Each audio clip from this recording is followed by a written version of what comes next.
Hello বন্ধুরা, কেমন আছো তোমরা সবাই? আশা করি অনেক অনেক ভালোই আছো। আর তোমাদের ভালোবাসায় আমিও অনেক ভালো আছি, কারণ তোমরা আমাকে যে পরিমাণে ভালোবাসা দিয়েছো এবং সাপোর্ট দিয়েছো তা আমি কোনোদিন ভুলতে পারবো না। তাই তোমাদেরকে মজা দেওয়ার জন্য আবারও একটি নতুন গল্প নিয়ে হাজির হলাম। গল্পটি শোনার মতো, আশা করি তোমাদের দাঁড়িয়ে যাবে এবং তোমরা হাতের কাজ করতে সবাই হেডফোন নিয়ে বসে যাও।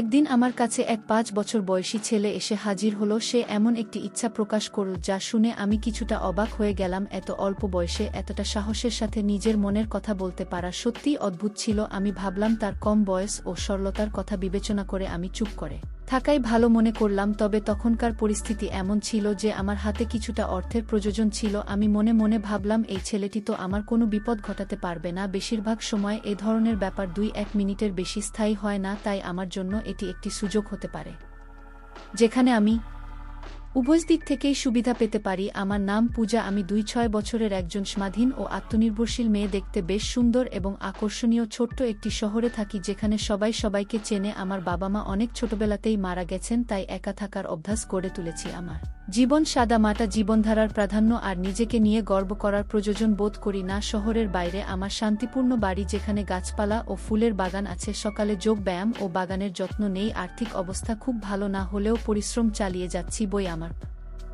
প্রিয় সঙ্গী, বিশেষত রোমাঞ্চ ও প্রেমের গল্প। একা থাকার জন্য ঘরের কাজগুলো নিজেই করি। সেদিন একটু গরম থাকায় দোপাট্টা পরিনি। এমন সময় দরজায় হালকা টুকা পড়ল। দরজা খুলতেই দেখি পাশের বাড়ির ছেলেটি, যার নাম রাহুল, দাঁড়িয়ে আছে। রাহুল মাঝে মধ্যেই আমার বাড়িতে আসে। আমাদের মধ্যে একটি ভালো বোঝাপড়া আছে। আমাদের বাড়ির আশেপাশে প্রায় একটি ছেলে ঘুরে বেড়াতো যার বয়স খুব বেশি হলে 1-5 বছর হবে। তার চোখে কৌতূহলের ঝিলিক ছিল, যা যেন অনেক কিছু বলতে চাইছিল কিন্তু প্রকাশ করতে পারছিল না। একদিন সে এসে বলল, দিদি, আপনার কাছে আমার কিছু দরকার। আমার তার চোখে এমন এক ধরনের উজ্জ্বলতা ছিল যা কিছু লুকানোর চেষ্টা করছিল। আমি তাকে ঘরে আসতে বললাম এবং জিজ্ঞাসা করলাম, তোমার কি প্রয়োজন? ঘরে ঢোকার পর আমি তার চোখে কিছুটা অদ্ভুত এক ঝিলিক লক্ষ্য করলাম। সে আমার দিকে এমনভাবে তাকাচ্ছিল যেন কিছু বলতে চাইছিল কিন্তু বলতে পারছিল না। তার দৃষ্টি বারবার আমার পোশাকের দিকে গিয়ে আটকে যাচ্ছিল, যা আমাকে কিছুটা অস্বস্তিতে ফেলে দিল। সৌজন্য বিনিময়ের পর সে বলল, আমি একা থাকি এবং আপনার সাথে একান্তে কথা বলতে চাই। আমি আপনাকে কোনো অসুবিধায় ফেলব না, বরং আপনার প্রয়োজন মেটাতে সক্ষম হব। আমি ছেলেটিকে মাথা থেকে পা পর্যন্ত একবার দেখে নিলাম। উচ্চতায় বেশ লম্বা হলেও বয়সে সে বেশ তরুণ। আমি তাকে বিনয়ের সাথে জানিয়ে দিলাম, তুমি এখনো খুব ছোট এবং আমি মনে করি না যে তোমার বয়স এই ধরনের কাজে উপযুক্ত। আমি এর মধ্যে নেই। কিন্তু সে হেসে বলল, আমি ছোটবেলা থেকেই অনেক অভিজ্ঞতা পেয়েছি। মাত্র 10 বছর বয়স থেকেই এই কাজ করছি। আমার কোনো পরিবার নেই, আমি একাই সবকিছু সামলাই। আমাকে বিশ্বাস করুন, আমি আপনাকে নিরাশ করব না, বরং আপনার প্রত্যাশা পূরণ করতে সক্ষম হব। তার কথা শুনে আমি সত্যিই অবাক হয়ে গেলাম। সেই ছোট্ট ছেলেটি একা একা এত কিছু কিভাবে বলতেছে বুঝতে পারছিলাম না।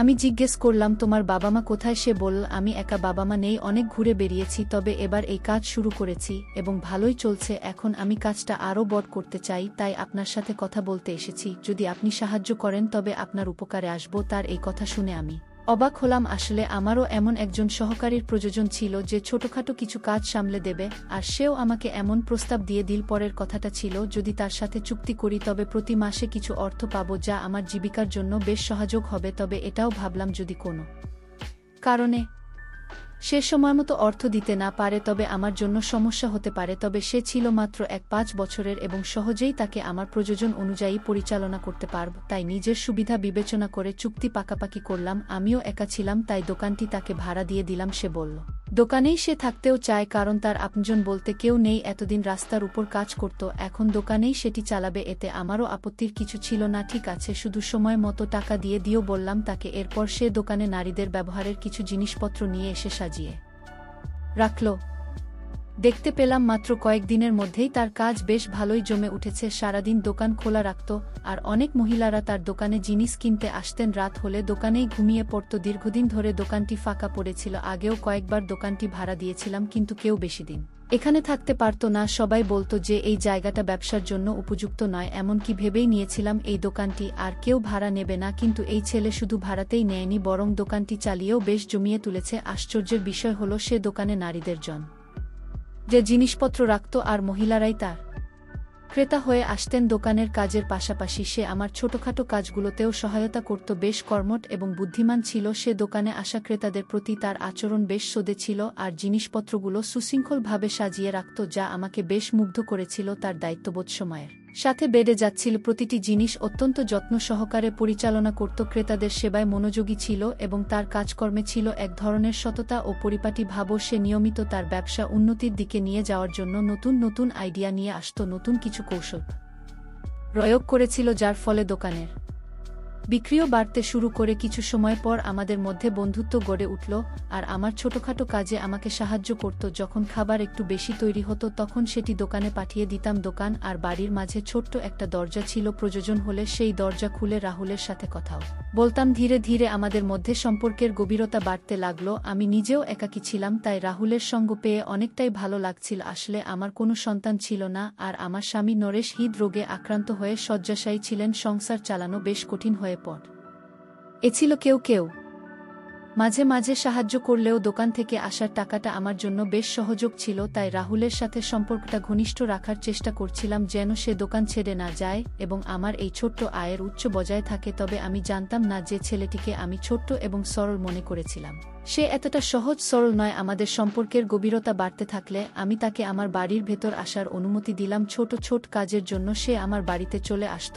আর বাকি সময় দোকানেই কাটাতো। আমার স্বামী নরেশেরও এতে কোনো আপত্তি ছিল না, কারণ আমার কাছে সে তখনও 5 বছরের একটি বাচ্চাই ছিল। বরং রাহুলের উপস্থিতিতে আমাদের জীবনটা অনেক জীবন্ত হয়ে উঠেছিল। আগের মতো একাকিত্ব আর মনোনোমরা ভাবটা ছিল না। প্রয়োজন হলে রাহুলের সাথে বিষয়গুলি নিয়ে আলোচনা করতাম। কিছুদিন পর ঋতু পরিবর্তনের কারণে নরেশের স্বাস্থ্যের অবনতি হতে লাগলো। আমার কাছে তাকে হাসপাতালে নেওয়ার মতো টাকাও ছিল না। একদিন এমনই এক সময় আমি চোখের জল ফেলছিলাম। রাহুল আমাকে দেখতে পেয়ে জানতে চাইল, কি হয়েছে, তুমি কাঁদছো কেন? তাকে সব বললাম, নরেশের অসুস্থতা, হাসপাতালের খরচের চাপ এবং জীবন নিয়ে আমার একাকিত্বের অনুভূতি। একজন সন্তানের অভাব আমার জীবনের শূন্যতাকে আরও বাড়িয়ে তুলেছে। রাহুল আমার কথা শুনে মুচকি হেসে বলল, তাহলে সন্তান কেন নিচ্ছেন না? এতে সমস্যা কি তার? এই প্রশ্নে আমি লজ্জায় পড়ে গেলাম। বুঝিয়ে বললাম যে নরেশ এখন শয্যাশায়ী এবং এমন অবস্থায় সন্তান ধারণ সম্ভব নয়। বিবাহের প্রথম দিকে নরেশই চেয়েছিল না যে আমরা সন্তান নেয়ার ঝামেলায় যাই। যখন আমরা সন্তান নেয়ার প্রয়োজন অনুভব করলাম তখন নরেশ আর শারীরিকভাবে সক্ষম ছিল না। তার এই হঠাৎ অসুস্থতা আমাদের জীবনকে একেবারে পাল্টে দিয়েছিল। নরেশের হার্ট অ্যাটাক হওয়ার পর থেকেই সে আর সুস্থ জীবনে ফিরতে পারেনি। ভালোবেসে বিয়ে করলেও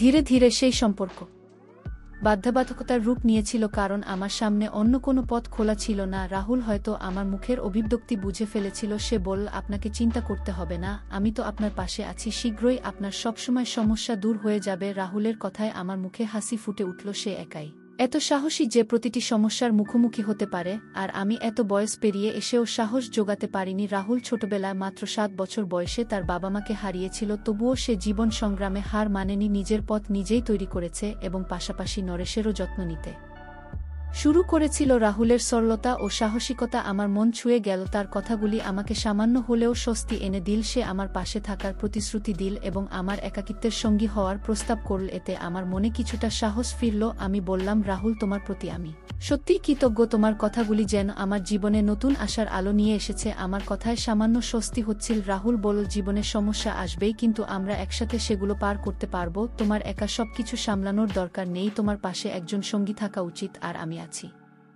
তোমার সাথে। আমরা একসাথে নরেশের যত্ন নেব এবং তোমার সমস্যাগুলো দূর করার চেষ্টা করব। রাহুলের কথায় যে আন্তরিকতা ও সত্যতা ছিল তা আমাকে গভীরভাবে ছুঁয়ে গেল। সে নিজেই অনেক কঠিন সময় পার করেছে, তবু কখনো হাল ছাড়েনি। তার দৃঢ় মনোবল ও নিষ্ঠা আমাকে অনুপ্রাণিত করল। তার কথাগুলো আমাকে প্রশান্তি এনে দিল। রাহুলের সাহসিকতা এবং তার ইতিবাচক মনোভাব আমাকে আবারও জীবনের প্রতি বিশ্বাস ফিরিয়ে দিল। তোমার সঙ্গ আমার জন্য অনেক মূল্যবান, বললাম রাহুলকে, কিন্তু তোমারও তো নিজের জীবন আছে, নিজের স্বপ্ন আছে। তোমার এত দায়িত্ব কাঁধে নেওয়ার প্রয়োজন নেই, বললাম তাকে। তাও সম্মানের সাথে রাহুল শান্তভাবে উত্তর দিল, আমি অনেক কিছু হারিয়েছি পূজা, কিন্তু অনেক কিছু অর্জনও করেছি। জীবন পথ চলায় সবসময় সহজ হয় না, কিন্তু যখন আমরা অন্যের পাশে দাঁড়াই তখন এক বিশেষ ধরনের আনন্দ পাই। নরেশের যত্ন নেওয়াও আমার কাছে একটি দায়িত্ব, কারণ আমি জানি তিনি তোমার জীবনে কতটা গুরুত্বপূর্ণ। তার কথাগুলো শুনে আমি এক মুহূর্তের জন্য থমকে গেলাম। ভাবতে লাগলাম, কেউ কি সত্যিই এতটা নিঃস্বার্থভাবে সহায়ক হতে পারে? তবে এসব চিন্তা এড়িয়ে দিলাম। যখনই আমি কোনো কাজে বাইরে যেতাম রাহুল নরেশের পাশে থাকত এবং তার সঙ্গ দিত।